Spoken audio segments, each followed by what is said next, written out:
Recently, the United States has adopted a more neutral stance on the Russia-Ukraine conflict at the United Nations, voting in favor of a resolution that calls for peace without assigning blame, a move welcomed by Russia. This shift represents a significant departure from the firm European position against Russia, raising concerns about the future of Western unity on the issue.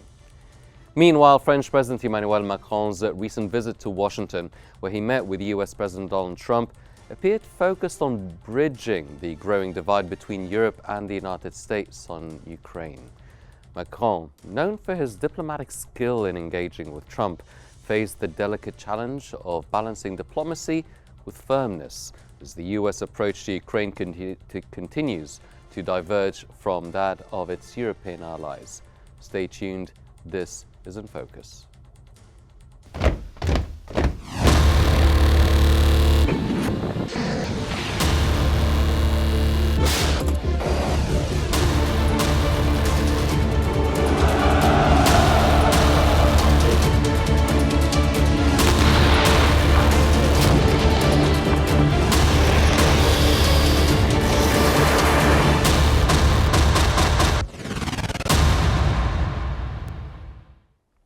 As the war enters its fourth year, the US voted with Russia, North Korea, and other 14 members against a UN resolution condemning Russian aggression in Ukraine. As reported by the Washington Post, the votes were a reflection of the deepening split between the Trump administration and the United States' major allies over support for Ukraine and disapproval of President Donald Trump's unilateral outreach to the Kremlin to settle the war on terms favorable to Russia. Additionally, Russian Ambassador Vasily Nebenzia said he considered the U.S. resolution a step in the right direction, which reflects the will of the new administration to really contribute to the peaceful settlement in the conflict.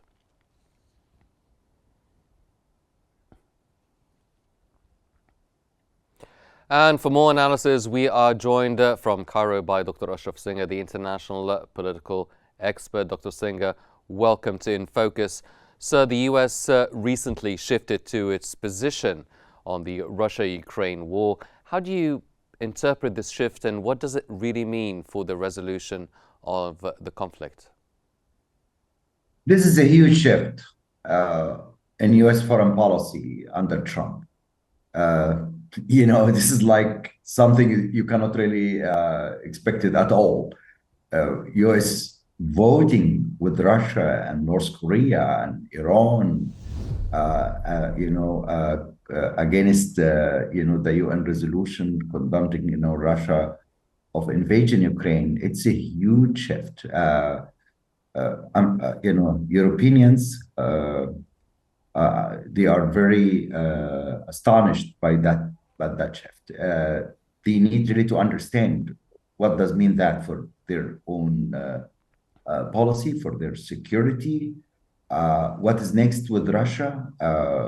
So the France and potential visit of Starmer, the Prime Minister of UK, to Washington, they need really to understand what does mean that shift in their future security with the United States. The transatlantic relationship between the United States and their alliance in NATO, makes them very in anxiety. They need really to find in their next meeting in March, or probably the first week of March, they need really to prepare and take an collective action against, what we can say a changing or the huge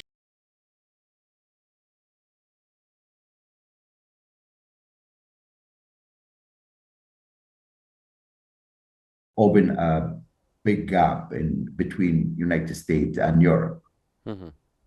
Well, the U.S. actually voted against a UN resolution condemning Russian actions in Ukraine. So it's not just U.S. rhetoric. How do you view this, and how does it impact the U.S.'s relations with Ukraine and Europe? What do you see the dynamics of the relationship shaping into? This will make Ukraine very weak uh, in terms of the future relationship between Ukraine and United States, or between Europe and the United States. United States is making a very huge shift, makes Europe seeing United States like a potential threat, not only Russia, China. So I'm sure Europe in a very bad situation, particularly after that action by United States in the UN resolution. Um, Allies of the US, particularly in Europe, may view that move uh, will weaken, Europe, and make like a huge doubt in future of the leadership in international organization like the UN, where the United States has traditionally played a huge role and leading, advocating, like the European security.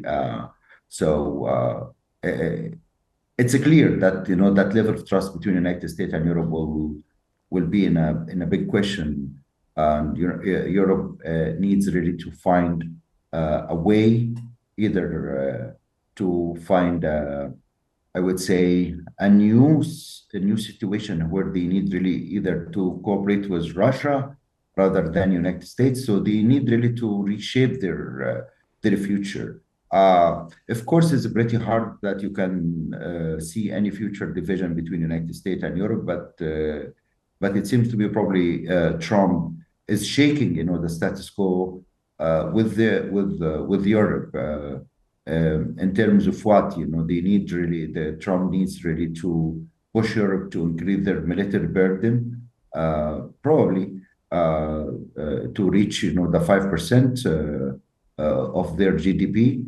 But Europe now it's in a big surprise. They need really to find something with US. Dr. Singer, what role do you think the US will play in future negotiations between Ukraine and Russia? Will it be objective given its recent actions to the UN Security Council? And is there a way to balance any sort of bias in these mediations? This is a very, very good point.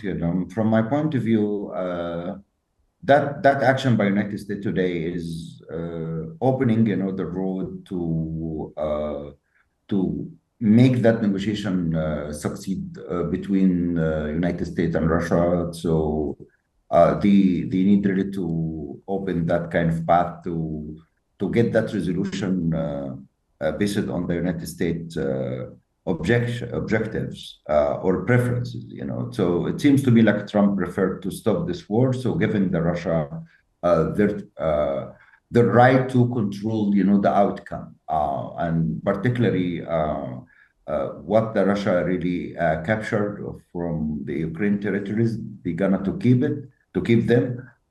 So it seems to me like the Trump administration really helping the negotiation situation, pleasing Russia, so that Russia can really accept that negotiation. But the question now, does Europe will accept, or does Europe accept that kind of resolution? It seems to me it's a pretty hard, because it seems to me like clearly that Europe, France, Germany, UK are not really accepting that move by United States. So the question now, it's between Europe and Russia, not really between United States and Russia. Even though we understand that the United States is playing a major role in supporting, the European security, but in terms of Ukraine, Europeans are not really happy with that resolution, because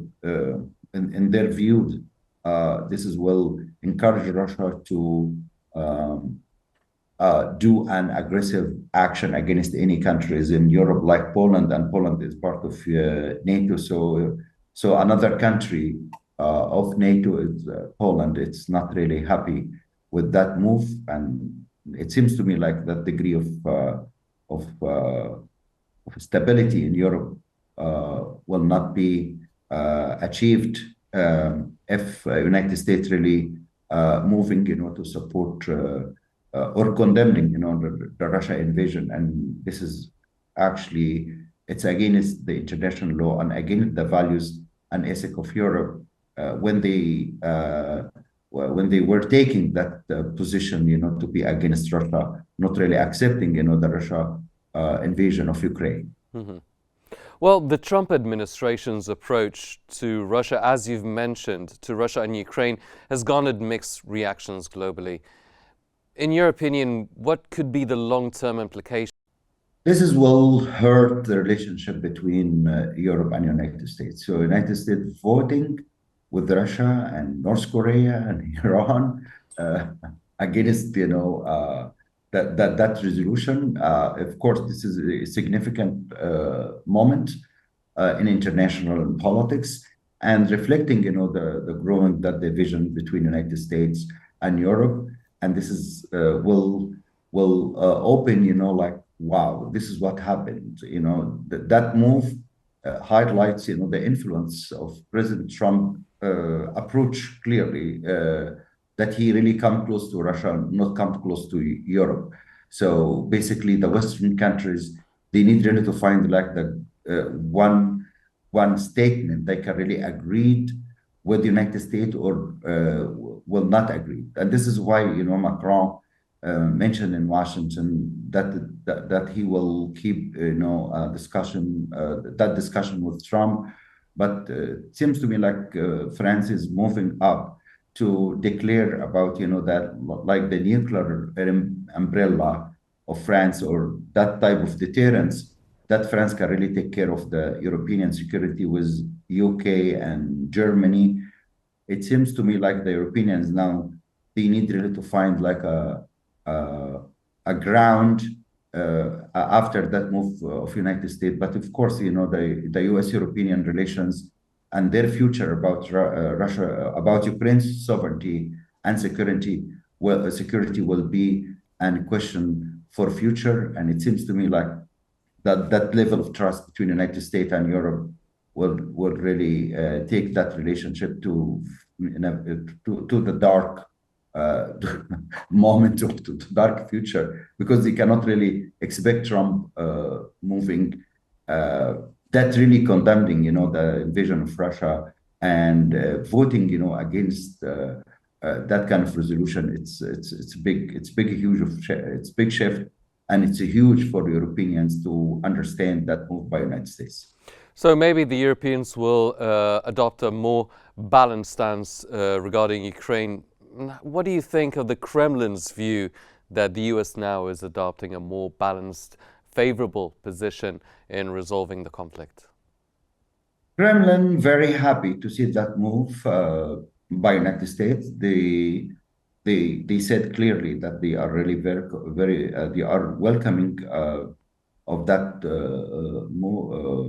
moving of United States to giving like the Russia some hope they can really agree together to stop this war. Of course, Trump present himself as a peacemaker, but not all the time that European can really accept that peace under conditions of Trump or Putin. They need really to get that peace, but not really under the condition of Putin and Trump.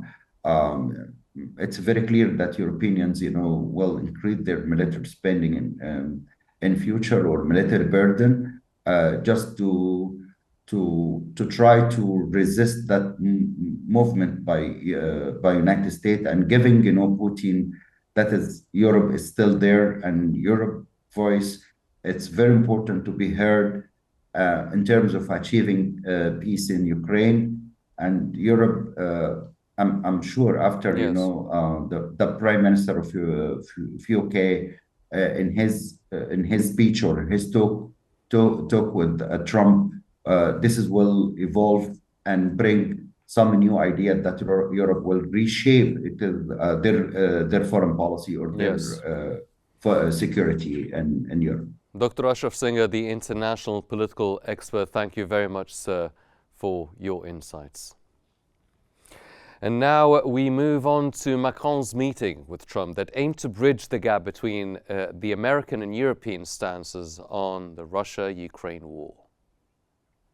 According to The Guardian, French President Emmanuel Macron attempted to ease the growing divide between the US and Europe over Ukraine during a summit with Donald Trump.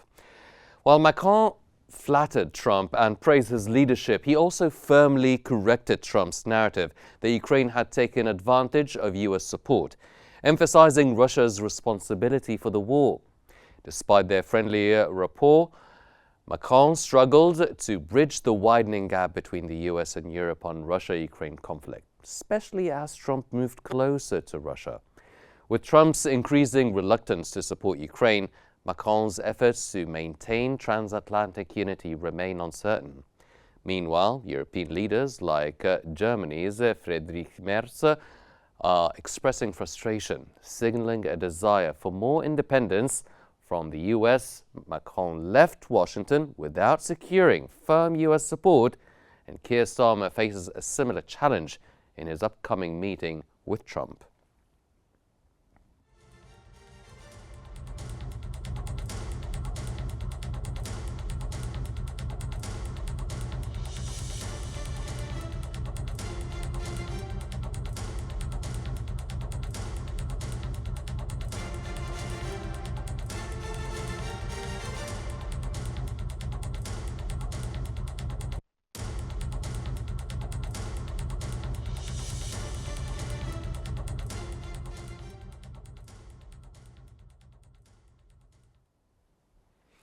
And for more analysis, we're now joined from Rzeszów by Dr. Kamila Zarikta-Romanowska, the EU and NATO advisor and professor of EU international law and security studies. Dr. Romanowska, thank you for joining us. Now, during Trump and Macron's meeting, the difference in both leaders' stances on the war between Russia and Ukraine war was very clear. How do you view the meeting and its outcomes so far? Well, from the first point of view, we have to see that what Macron is really trying to do is to regain the warm feelings which have taken place some time ago between President Trump and President Macron. But unfortunately, we can see that this is not really going to happen, as the place of Macron is already taken by Elon Musk. Clearly, Trump isolationist shift and his administration rhetoric suggests a willingness to abandon key European allies, including France, and accommodate Russian interests, reinforcing EU need to support strategic autonomy. These circumstances clearly show that the strengthening of European defense, which Macron and other European leaders are really strongly pushing forward, is one of the key positions which might be taken in order to reduce dependence of the US, while maintaining NATO cohesion as much as possible. We have to see here as well that whilst France is quite strong key player globally, even when it comes to the production of arms and weapons, we can see that this is something which clearly needs to be taken care of, as diplomatic counterbalances are very, very much seen. And in order to ensure that the Trump's approach concerning this transatlantic consensus and EU role within the peace process is being strengthened, as well as military assistance to Kiev, we as Europeans are really struggling to ensure that Russia is not imposing its own terms on Europe. And this is something which I do believe Macron is trying to be an emissary and, let's say, a diplomat of the greatest strength in order to ensure the ceasefire push Trump is trying to do and the vision of the Russia-Ukraine conflict is clearly defeat and not freeze to ensure that the European status quo, as well as European really strong interests are, let's be honest, also taken care of, but as well preserved. Because I don't believe that EU nation or any European nation can commit. Dr. Romanowska, I'm sorry, but I have to cut you off because now we are moving to a live speech of the Palestinian representative at the UN Security Council, and we'll be right back. But for Israel, was it? The next few days yet again test its true priorities. Will they destroy the ceasefire and resume fighting? Or will all of you, will all of us make the ceasefire permanent to save lives? Mr. President, the fate of our people is not to be killed and be displaced and be occupied and oppressed. No people would accept such a fate. Help us to demonstrate to our people that there is a peaceful path that leads to freedom and justice and peace. Palestinians and Israelis are not destined to be eternally at war. Peace is possible. Peace is possible. And after all this suffering, peace is indispensable. It is indispensable. It is imperative. We need it. Blessed are the peacemakers, for they shall be called children of God. Thank you. I thank the permanent observer of the Observer State of Palestine for his statement, and I'll give the floor to the representative of Israel. Thank you, Mr.